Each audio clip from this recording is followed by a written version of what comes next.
Welcome to the Academy of Esports podcast. I am your host, James O'Hagan, and tonight it is not Thursday night. It is, we're actually recording on a Monday. And if this podcast gets a little silly, it's just because Bradford and I know each other so well and we cut it up.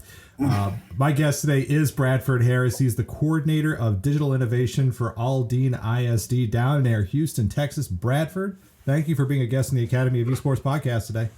Thank you so much. Wow, I'm actually in the hot seat today. I'm in the hot seat. I'm excited.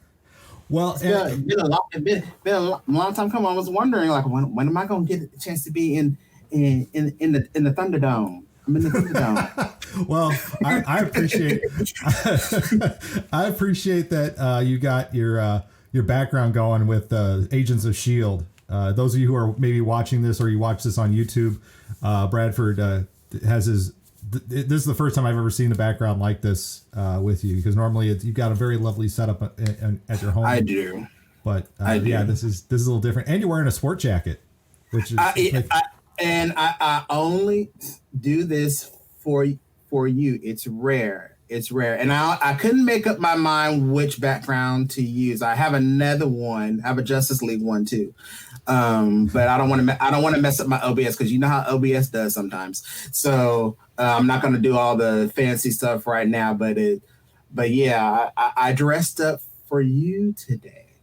Well, thank you very much. I appreciate that. and here's the great thing about again bringing in Bradford is that Bradford isn't just working for the Aldine ISD down near Houston. He's also the Chief Learning Officer for TexSEF, and TexSEF is the Texas Scholastic Esports Federation, which started, about almost a year ago now. It's coming up on your 1 year anniversary now. Yep. I think Daniel Johnson, who is the executive director, I think come the end of January or February-ish, it will be a full year. Right. And we still have a lot of stuff going on. We haven't stopped. We haven't taken a break. Well, and this is the angle that I really like for this podcast, Bradford, because you and I met in Philadelphia in summer of 2019. That's when we actually met face to face. But I know we connected on Twitter. We were chatting on Twitter and all the other various platforms. But you have been exploring this for your school district. You're not one of these school districts that announces, hey, we're going to start an esports program, and 6 weeks later it's like, oh, look at our league and look at our arena. I mean, you have been studying this for your district for quite a while. Kind of describe what it's been like, I guess, for you all as you've been working through this process over the last couple of years. Well, honestly, I thought about today. I thought about what I was going to talk about today, and honestly, when I first wanted to talk about gaming and esports with the district, I realized that I've been doing this for quite some time. I just really didn't know I was doing it. It was really weird, because when I was in the classroom, I taught fourth grade science and social studies, and all I wanted to do at the end of the day was engage my students. What teacher doesn't? So I brought in, I didn't bring in my system, obviously, but I recorded like just gameplay, and I was telling it through Texas history. And of course, what do you do when you're a teacher and you tell kids, okay, we're going to watch a video clip? It's either the kids are going to get excited or they're like, okay, we're going to go to sleep. So I couldn't wait to show them that, number one, a teacher plays video games. Number two, I'm showing it through Soul Calibur, and their eyes just totally lit up. Now, that took me forever to recreate and do. I only did like one or two fighting sequences, but this is before I was even in EdTech, and they all just like lit up. They were excited. And it was so funny, because that was, I guess that was 8 years ago. Man, that's been a long time. 8 years ago. And I actually found it maybe a couple months ago, like, man, I cannot believe, and it's still kind of relevant, because you see the two players fighting, and I'm telling like a little mini story, and here's what's coming up next, blah, blah, blah. And the kids were asking, okay, what's next? And oh my God, Mr. Harris, you play video games? Yeah. I'm like, yes, I play video games. And then looking at that with my own kids, my kids play video games. I remember, I don't know if I told you this, I probably did. When my kids were real small, preschool kids, they had those little kiddie preschool video game type V-Smile type of games where, you could sit next to your dad, sit next to your mom and play the Xbox or PlayStation while they learn their ABCs on a video game. And so they wanted to be like me. And so when it was time for them to hold the Xbox controller, the actual Xbox controller, and figure out how to play the game, they got frustrated and it made them upset. And I was like, you'll never get this. You'll never get this. So I'm going to keep playing my game. And so now they're 19 and 17. And flash forward to literally last night. And I don't know if y'all saw my tweet, but I'm sitting in my daughter's room and we're playing Blair Witch. How did that go for you? Oh my God. You know what? So those of y'all who don't know me, I love horror genre games. And the reason why I love those games is because a good horror genre video game has to be well thought out, well written, and there's a lot of puzzles that you have to solve. And if you don't do it right, obviously you're gonna die, but you get to come back. But you're left to your own devices. And in that game, I'm not trying to do a plug here, but you can't fight your way through it. And all you have is a flashlight and a dog. That's all you have next to you. And we were up all night and I'm just watching her play. And when I sit back and I watch my kids play, obviously I have my teacher hat on, but you can hear like their critical thinking, how they are going through certain challenges, how they're going back and analyzing and trying to figure out how to go through certain things. It's the same thing in the classroom. My son, he don't even like to read. I'm putting that out there. He doesn't like to read. But when he was younger, I was playing Batman Arkham Asylum, and I said, come sit down next to me. And one of the things I did was, for those parents who don't know, and I don't recommend you play Batman Arkham Asylum, I'm just putting that out there. With a child around. It depends on how old they are. But, I put on the closed captions and I had him read the dialogue and I would pause. All right, what does Batman have to do? Daddy has to do this. Why? Because he has to do this. Okay, so what is his next objective? What's the vocabulary here? What is this? What is this? What is this? And I said, you're reading. And teachers don't think about that at that particular time, that, reading is just, open up a chapter book and you're reading page by page. But reading is also in the game. The reading is also in graphic novels. It's all over the place. So I was engaging my child.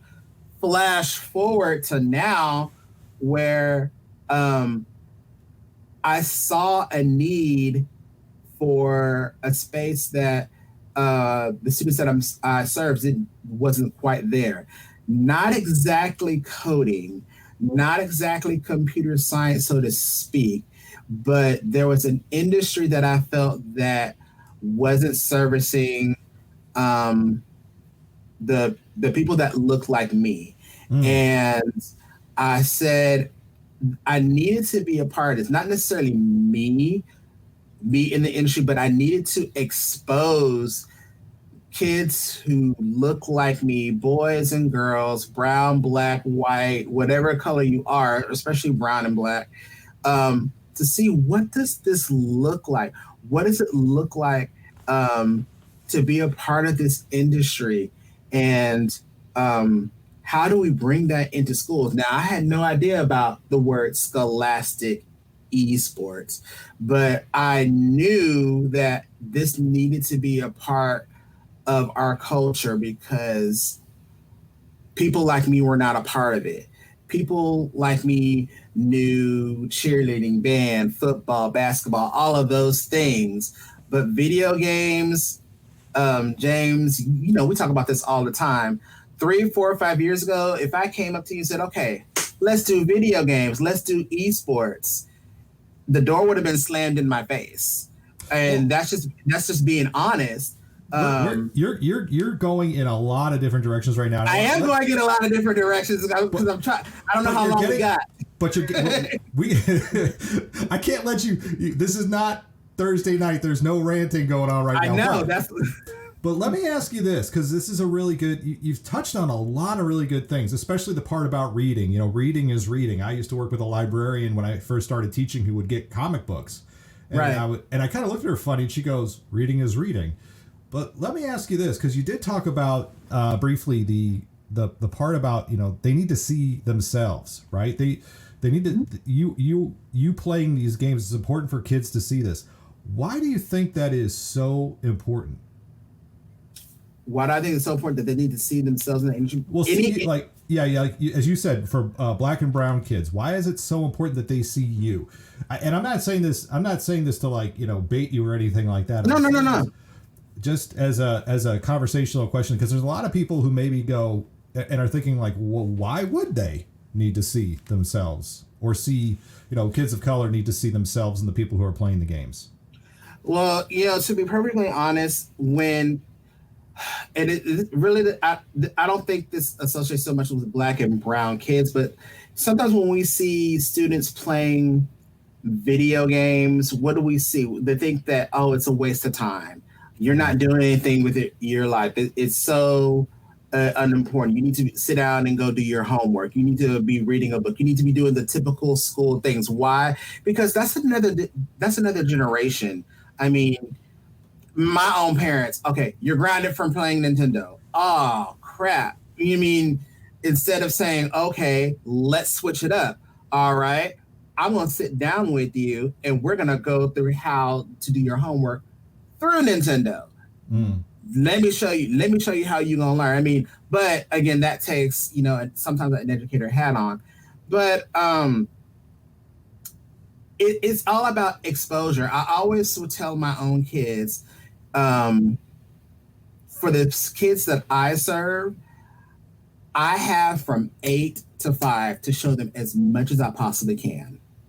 Not all districts have that. I'm not trying to throw any district under the bus, but for the kids that I serve, if you want to be a doctor, a lawyer, be in esports, a politician, whatever it is, I only got you from 8 to 5. I don't know what happens after 5 o'clock. Think about those districts where after they get on the bus and go home, they're taking care of sisters, brothers, they're by themselves. They may not have any food to eat. And I'm not saying that's all the kids in my district, but that's typical of a lot of districts. So I know for my kids, when they come home, it's a done deal to go sit down and get on a computer and do whatever they need to do, and there's no questions asked.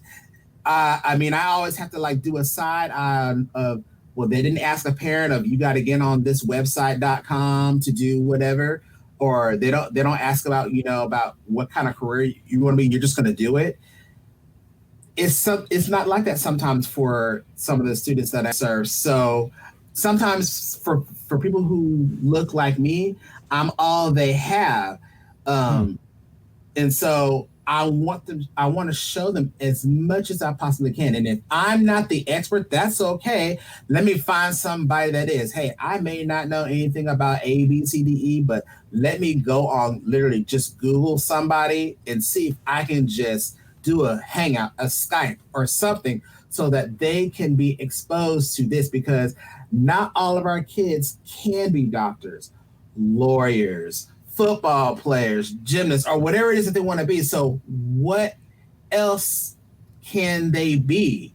And so I wanted to bring something like this in. For me, I actually was thinking about coding, and I have another partner who's a program director that is into coding. And so I kind of looked and I went, you know, I like this. I didn't tell this to her, but she kind of gets it. I love coding. I love STEAM. I think that's all great. But for some, that's not the be all end all. Mm-hmm.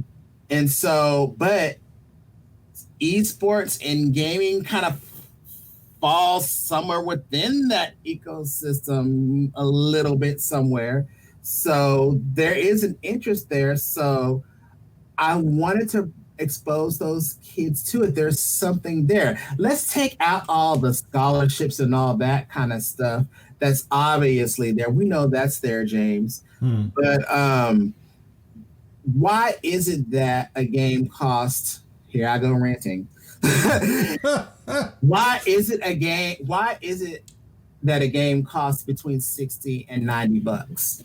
Why, when I go to a GameStop or Target or whatever, I'm paying $60 to $90 for a game, and I'm paying even more for a DLC for that game. For those who don't know, DLC is downloadable content.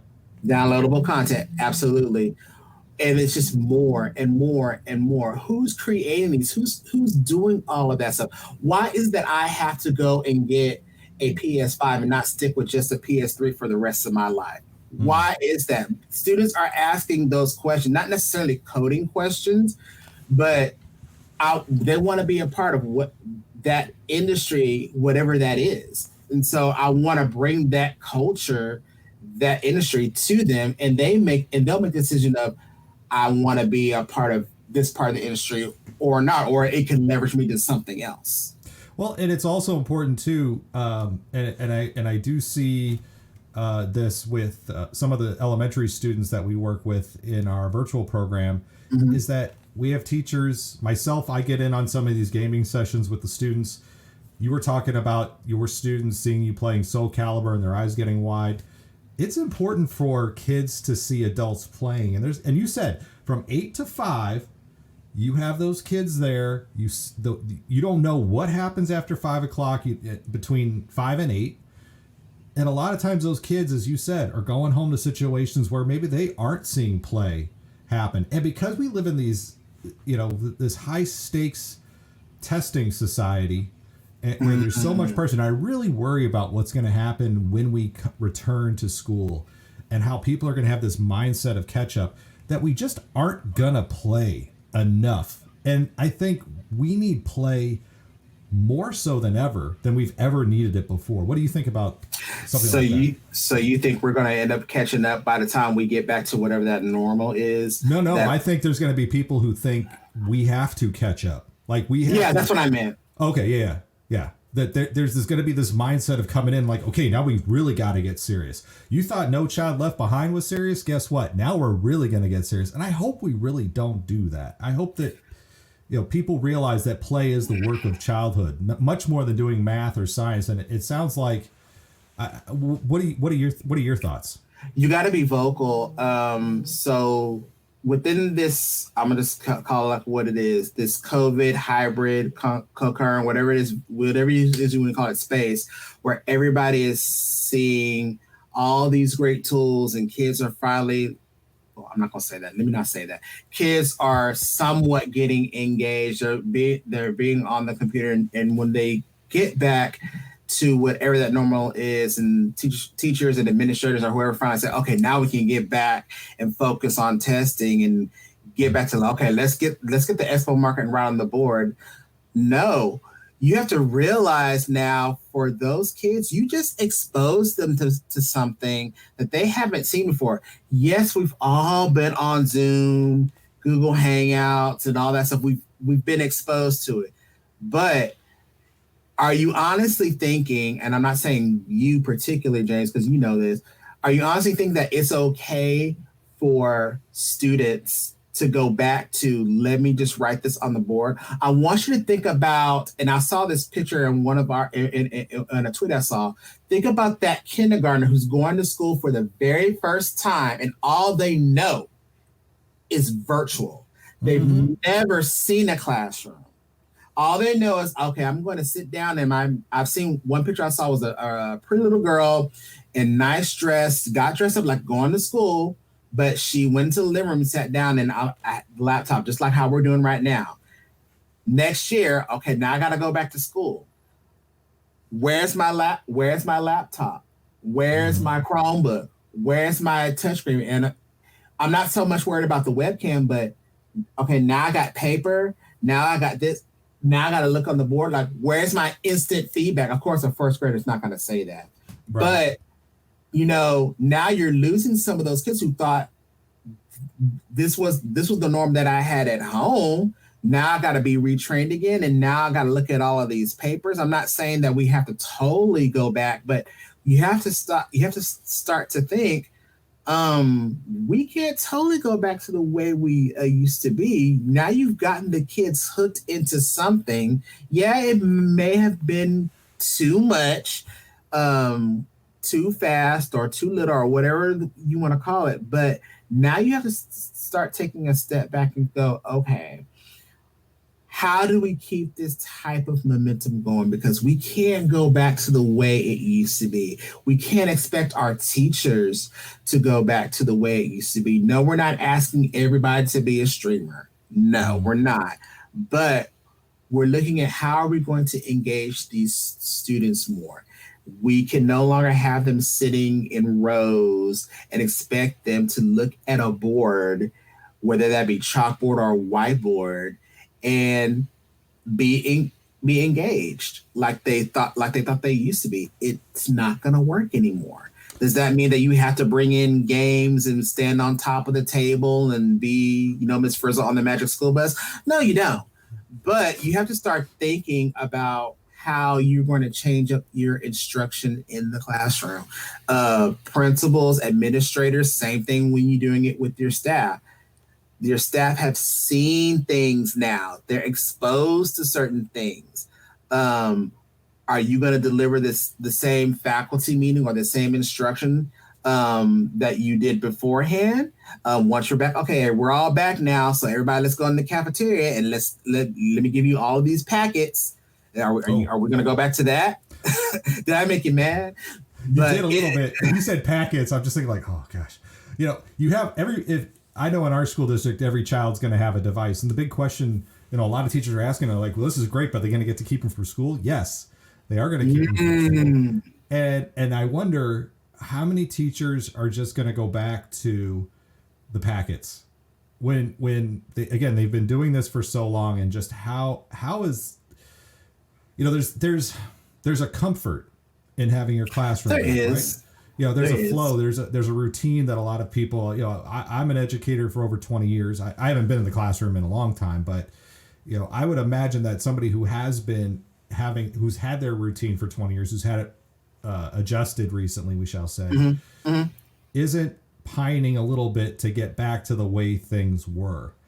And I hope we're out, for those of us who have been out, my school district's been out since March of last year, that there are some who just are now going, you know what? It doesn't have to be this big, scary thing anymore. Just like with instruction, it doesn't have to be big and scary online, if we take a lot of it online.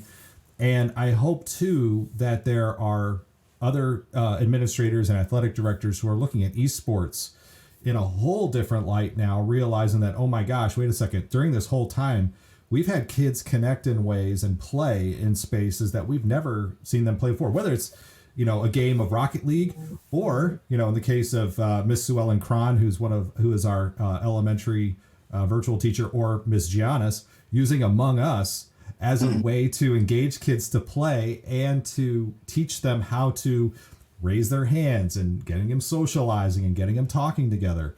Those are the things I think that are going to hopefully carry into whatever this next phase of education is going to be in our country going forward. I agree with that. And looking at, I will tell you this, the esports, and we talk about this all the time too, James, beyond just the player itself, the way you can bring that ecosystem into education. So when we had our conference for Technology Curriculum Conference at Aldine in October, for those of you guys who don't know, I held that esports strand, and okay. I'm only laughing because the memory I have from that is at the end of it, because I just kept talking and I wasn't going to let anybody stop me, which is usually it's flipped the other way, Bradford. Usually you're the one who's talking and not letting everybody get. Well, you had to have your final say in Texas. Just so if I don't say anything else in Texas, I'm gonna say this, and everybody behind me was like, "Okay, we're about to go to the next one." And he's like, "And if y'all don't remember this, I mean, he was preaching. I mean, you sound like You sound like my other friend Joe Marquez, just preaching and preaching and preaching. I was like, okay, but I get it. But no, I was I was in one session and I was trying to explain the ecosystem for those who didn't get it. I said, attendees, you're in the ecosystem right now. Technically, those who are listening to this right now live, you're part of the ecosystem right now. That you're listening to this streaming. Technically, James, you're part of you're the IT. You got this all set up. Marketing, you tweeted this out or whatever it is that you had to do. I'm part of the audience. All that kind of stuff. There's esports all around this, and I even explained it to one of my directors when we were doing the conference. I said, look around you. Like, yes, this is the conference, but this is the ecosystem right here. Look at all of the digital learning specialists running a stream right now. Funny, through what? StreamYard. So they were just like looking like, oh yes, you're running through StreamYard, and I'm running mine through Twitch, and I'm telling them different things. And there's IT over there. So if something's going wrong, I can pull IT support. Here, we did the marketing for this. It's the same thing. Think about the teacher in the classroom. An ordinary, let's say, math teacher. Your math teacher is doing esports. What do you mean they're doing esports? They got to market their lesson. They got to put it in a learning management system. They got to stream it into Zoom or Google Hangouts. They got to engage or interact constantly. They're already doing it. The only thing they haven't done is just put out a controller and just do this. Everything else is cake. I say that loosely, but once I explain it in those terms, I go, oh, okay, so it's not as difficult as we make it out to be. I said, no, it's not. And you didn't even talk about a game in any of that. I did not talk about a game. Everything around on the periphery of the ecosystem you talked about, but you didn't even talk about the gamer or the games at the core of it. No, we're always a part of the ecosystem every single day. Especially with these COVID times, you are in the ecosystem. And hey, even with let's throw, and I hate to do shameless plugs with EdTech stuff, like a Brain Pop or Flipgrid or any of those EdTech tools that have games in them.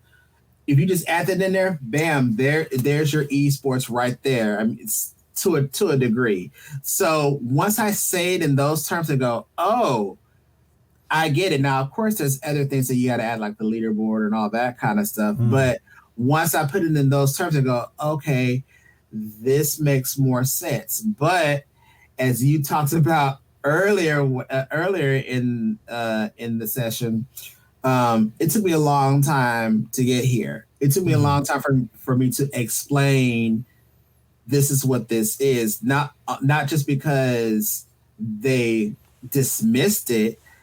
It was because I also had to really learn that for myself and explain it to them in that way. I had to explain it I couldn't just say esports and gaming is awesome. I love it.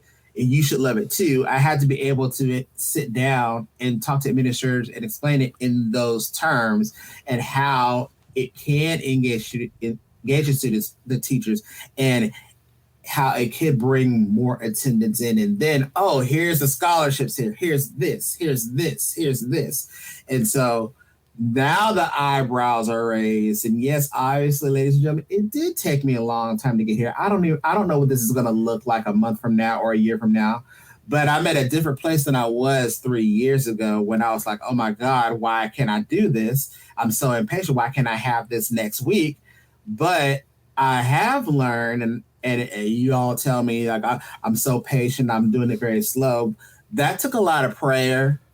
Well, let's set this up a little better for people. So you've been evaluating esports for your school district for about 3 years now, right? Yes. Yeah. And this was going to be the year that you were going to launch, wasn't it? Wasn't this going to be the year, or was there not a launch plan just yet? There wasn't. Okay. You know what? I'm glad you mentioned that. I totally forgot about that. Wow. Okay, so the story behind will do that to people, so don't worry. The story behind that was I did have somebody Nothing wrong with the teacher. The teacher just, moved on to greener pastures, moved on to another district. But I was like, yes, I have somebody that, number one, understood what esports was, whether that be scholastic or professional, knew what was on Discord. I didn't have to do much. So it was like, okay, just right click, copy, paste. And all I had to do was just kind of just tweak some things, kind of fine tune it. Here's the pilot. So technically you're right, James. I was good to go. But then what happened? I got to move. So then I was back to square one. Even the principal, she got promoted. So like I couldn't talk to anybody. I'm like, okay, so what do I do? I'm stuck. So I'm like, okay, I'll have to figure this out. But luckily, because of all of the backing and research that I did, my friend who I talked about that does coding, she was like, look, I see your passion in this. I want to help you. And that's the biggest thing too.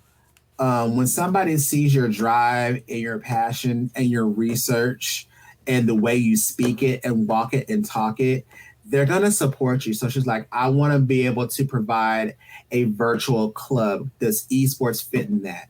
I said, absolutely it does. You tell me what you want. If it's going under you, you tell me what you need. You tell me how it can work. I will follow your lead. You are the program director. I can tell you what all rules can apply. You let me know. And you said, great, let's have a conversation. And so that's how I ended up with two gentlemen piloting it right now. Okay. So yeah, but backtracking to all of that, I had to really do the groundwork and the footwork. And I know a lot of people thought, oh well, he's just gonna fall off. He's not gonna pay attention to it. But I didn't stop.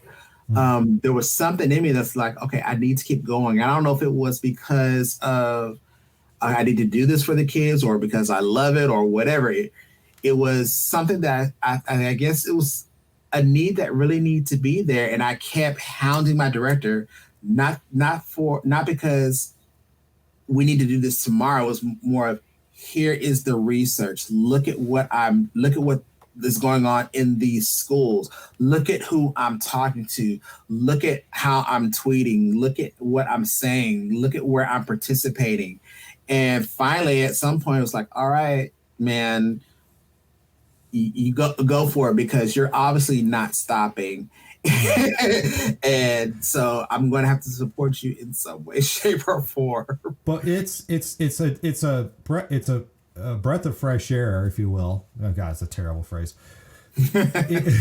What I like about you is, again, there's a lot of people who rush to implement. They rush to throw together a league. They rush together to throw together a conference or a state association without really thinking about what they're getting into. It's like you're navigating things how I guess traditionally we navigate things. You take your school districts typically will, when they're looking at, let's take textbook evaluation, right? Okay. We will take a whole year to evaluate textbooks, and then we'll pilot those materials, and then we do full implementation. So you're looking at least 2 years. You're looking at a dream scenario now. That really happens now. Well, but that's how we have done things. Right. Versus getting that email in August that says you better sign up for esports because you're missing out, and teachers freaking out and having the FOMO, the fear of missing out, and implementing a program from throwing IT under the bus, saying IT, we have to have all these things. Get it to us between August and September when you got all the other things going on. Mm-hmm. And then get into a conference or get into, whatever association you are with. And come October or November, you're burned out because you didn't know what you were getting into, number one. And number two, the kids didn't know what they were getting into. There's so many potential pitfalls. And I'm not trying to scare people off, but I think the lesson that I've seen is that you have really done an excellent job, again, of trying to get all questions answered. And you've also put your money where your mouth is to become the chief learning officer for TexSEF, an organization that is a nonprofit organization for the state of Texas, which isn't a small state. I mean, you have a big task in front of you with a lot of schools. What has, in the last, because it's only almost been a year now, what have you seen just from your experience with TexSEF that maybe has informed you or helped you with preparing your school district for this turn to esports? What I have seen, me personally, is I've seen a lot of trust in districts coming to us. And I'll just be honest, because okay, so we're both kind of in the same roles. I think you're more higher than I am, but we're both directors. And you got you're how big is your school district? Oh Lord Jesus, it is. We serve over. Lord, I hope the director isn't watching because I always flub this. It's like over. I always say like over what 8,000 kids, something like that. That's probably a wrong number. It's a huge number. I always mess up with numbers. So, but it's a huge district. Okay. It's huge. So I'll probably have to go back on the go open up that text and say, okay, this is the actual number. But it's a huge number. But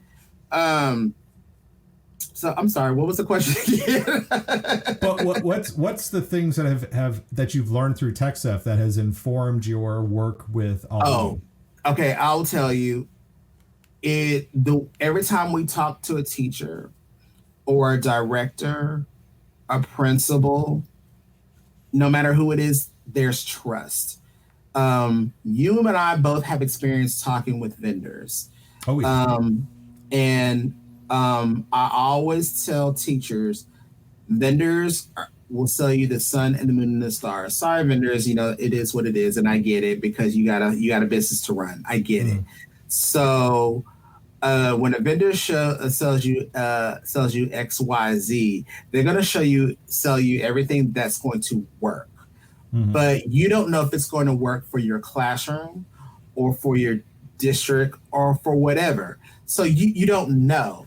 So they don't know your students. They don't know your state as like they think they know your state. They don't know your mission and vision. We at TexSEF, we understand, number one, our state standards. We understand our teachers. We understand our students. We understand that there's a diverse population of students and teachers. And so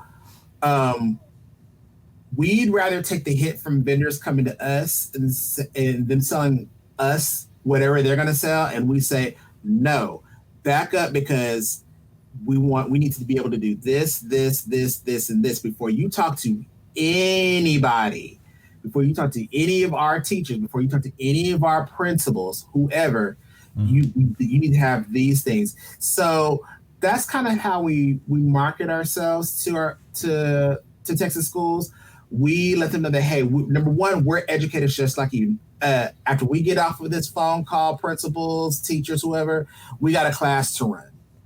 We got to grade papers. We got to run a department. We're not going back into a building and running something else. We literally have something else to do. So we're still in the trenches. I don't know how long, but the way things are going. But we understand the teachers, that there's a trust. So, and then what we're very open about too is, if you want to go to the play versus and the HACLs and whatever you want to go to, that's perfectly fine too. We don't care. We're still here for you. Just know that, number one, if you're looking for standards, if you're looking for alignment, if you're looking for curriculum and structure, and if you're looking for somebody that's literally in your backyard that you can contact with a 281, an 832, or whatever your area code is. When did this suddenly become a Ludacris song? But I'm being honest. I'm keeping real. I've been telling people, do you want me to be honest, or you want me to lie to you? But it's a breath of fresh air when we say those things, because think about all those edtech companies where, okay, we really like what you have to say, but it's hard to get in contact with you.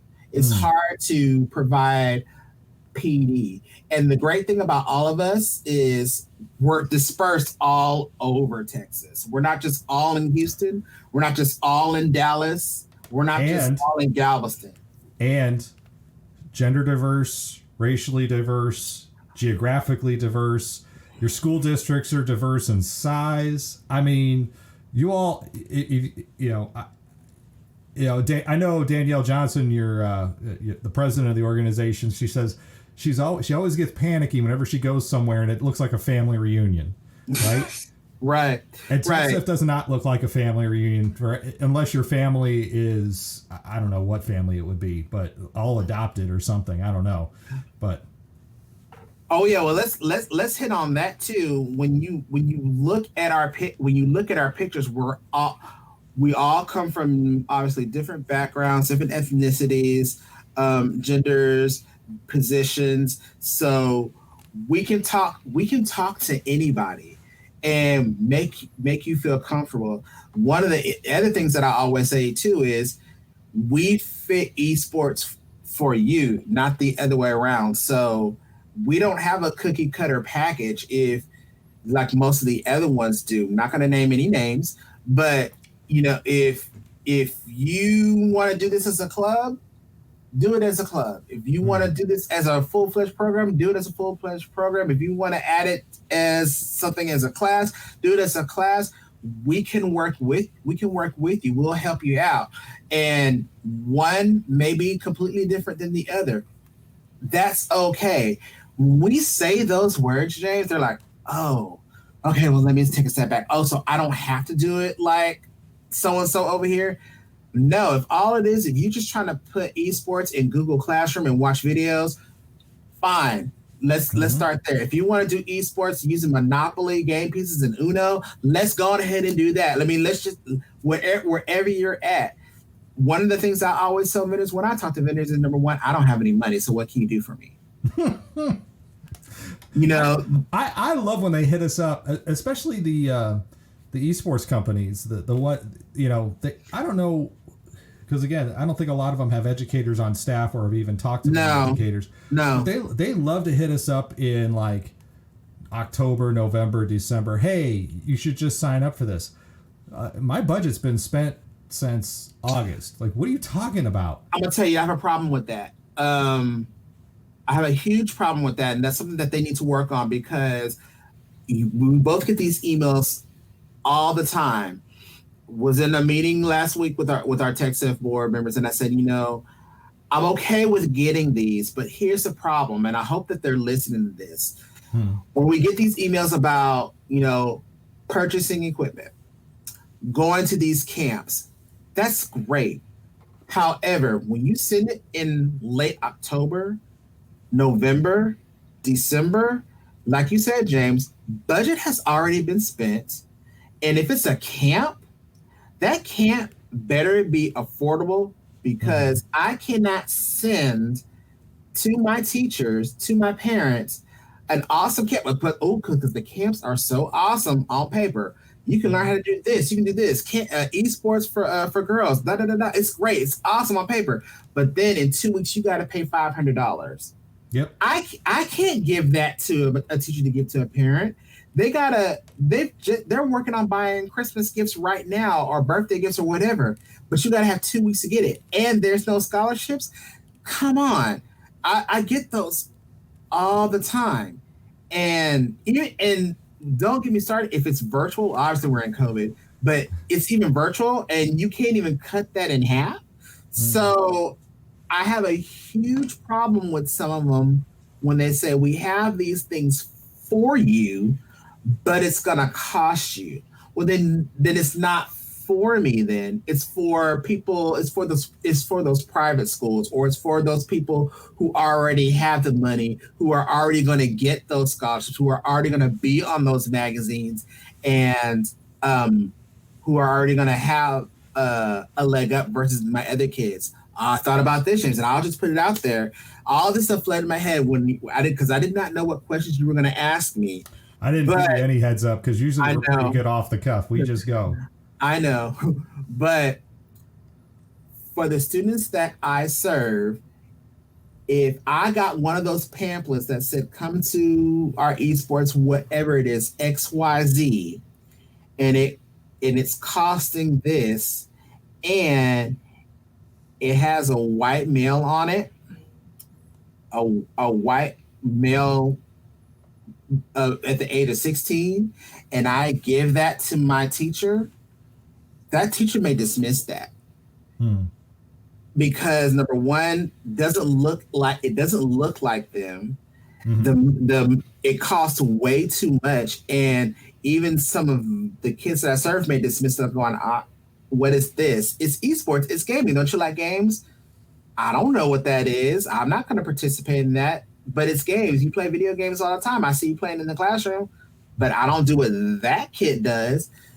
I mean, those are honest conversations that kids will say, and it's horrible.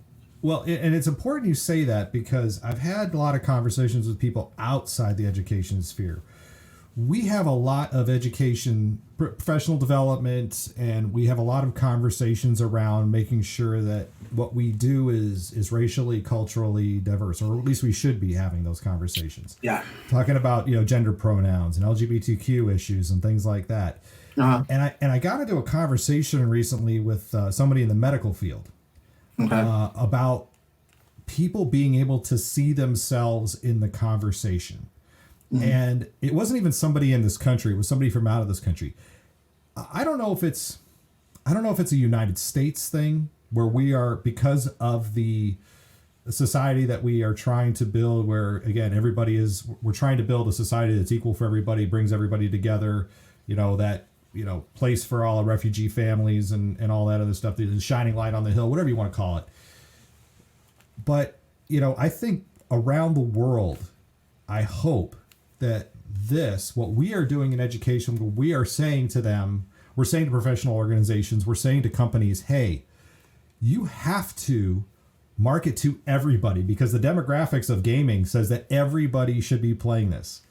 Right. That when we look at panels, when we look at discussions, when we look at literature, when we look at pamphlets, when we look at invitations to participate, they have to be representative of everybody. And I don't think people outside of the education sphere, it's getting better. It's not great. It's getting better. But I think there's a lot of people who still don't get that message. Representation does matter in the gaming industry. I will tell you, my daughter plays, I don't know if you know what Genshin Impact is, but what game? Say again. I think it's called Genshin Impact. It's a Okay, so she got super excited when she got a character, but it was of darker skin, but it wasn't black, but the skin was darker. And she's like, "Oh my God, I'm glad. I like all my other characters, but I'm glad I have this character because it's much darker." And I went, I said, okay. And so I keep harping on why I love create a character games, because I like making people in my image. So that's why when I talk to people, and I'll put them out there too, the Fortnite people, the creative people in Fortnite, I said, why don't you? I think it's great that when you start the game, you end up who you have, boy, girl, dog, cat, whoever you play with. But why don't you have a part where you can create somebody that looks like you? I don't care if you don't have all the equipment. Can I have somebody that looks like me? And they said, "Oh, I never really thought about that." I'm like, "Yes, you need to have." In the creative mode, they said, "I never thought about that." I'm like, "Yes, that's important." And then somebody, not in the Fortnite crew, said, "Well, we want to. I think that's good too, but we want to make people have a feeling of being uncomfortable with what they have." I said, "You know what? I get that too. I understand that wholeheartedly, but there is something to be said for somebody creating a character that looks exactly like them going through a situation." You can easily get, a girl and say, oh yeah, I feel uncomfortable with being a girl. But typically in the gaming industry, you get a Caucasian girl, or you keep going. Why can't you get someone that looks exactly like you, or someone that you identify with? That's where you start, and then you move forward from there. So I always kind of push that envelope when I talk to people in the gaming industry, and I say, what are you doing for people or games that look like me, besides your Maddens, besides your NBA 2Ks or whatever? Where are those games, and where are those people in those industries that look like me, so I can go back and tell my students, you can do this too, or you can have a character that looks exactly like you doing those adventure type games, because that's important. That's why I think some kids think that this is not for me. I'm not really interested in being a part of that, because they don't see, you just said it, they don't see themselves in that environment, whether it's make-believe or real. They don't see themselves in there. So some of them dismiss it. I think that's a really important point that you're making, and I'm definitely going to clip that this part of the conversation and share this out, because I think again that there's a lot of people who need to hear that. Again, there's a lot of us not in education, and how we present this message to people also needs to be, I don't want to say carefully done, and I don't want to hit them over the head with a hammer doing it either, but it needs to be introduced in a way that you realize not everybody is coming equipped for the conversation. Even myself, somebody was asking me recently about, well, why is it important to have women on the panel when we're talking about something like this? And I said, I know that we need to.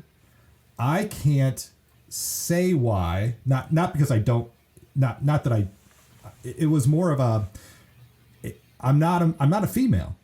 So I can't say exactly why it is. I can guess, and I can argue for it, that we need to, again, show just how broad this tent is and show just how welcoming and open that it is.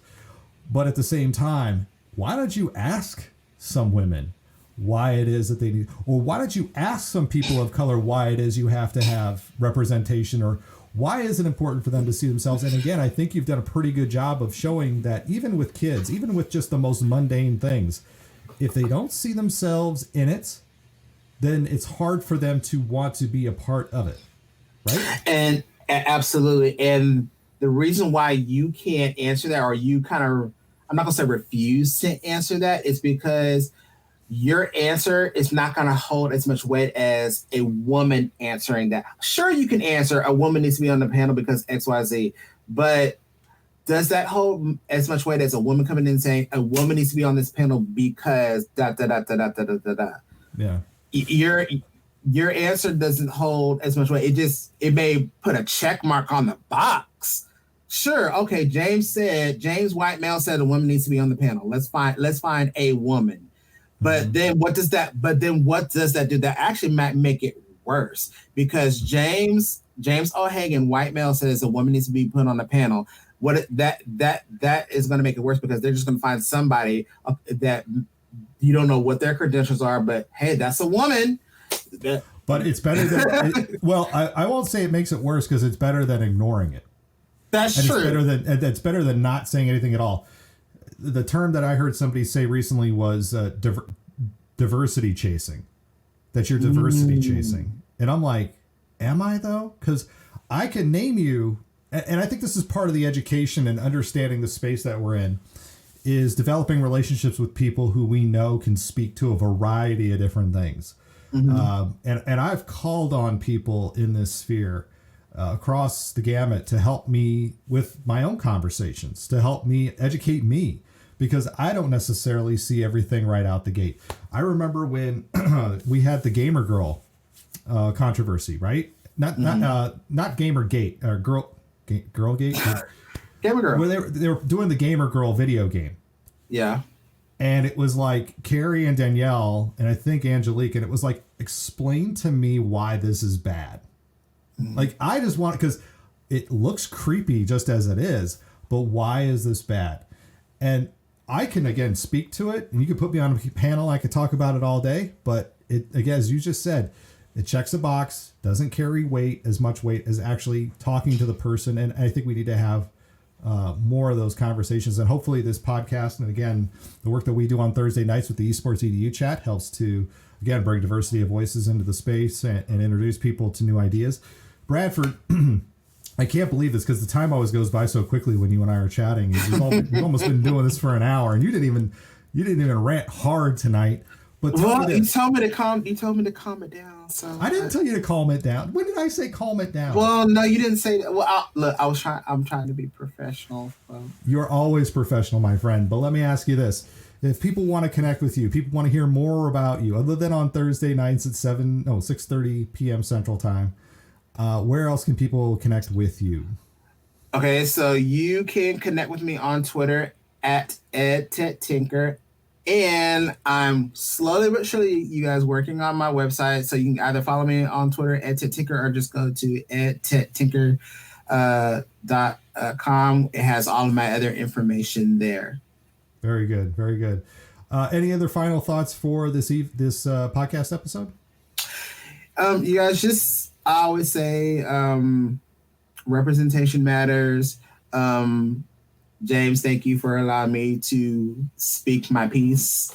I didn't even use my sound effects for this tonight either. No, you did not. There is something said about taking your time and taking it slow. Trust me, I'm one of those people who are very impatient. Just ask my wife. But when you do the research and you take it slow and you look at things from all angles, you will have a quality product. I don't care if it's esports or education or whatever it is. Take your time. It will happen. Trust me. I'm living proof of that. Bradford Harris, the EdTechTinker, Director of Innovation for Aldine ISD down near Houston, and Chief Learning Officer for TexSEF. Thank you for being a guest on the Academy of Esports podcast today. Thank you so much. That will do it for this week on the Academy of Esports. I've been your host, James O'Hagan. Esports are organized competitive video games allowing schools to redefine their athletic culture, diversify opportunities for student participation, promote good physical and mental health, increase collegiate scholarship pathways, and play games. We can never forget the importance of play. The mission of the Academy of Esports is to support these ideals.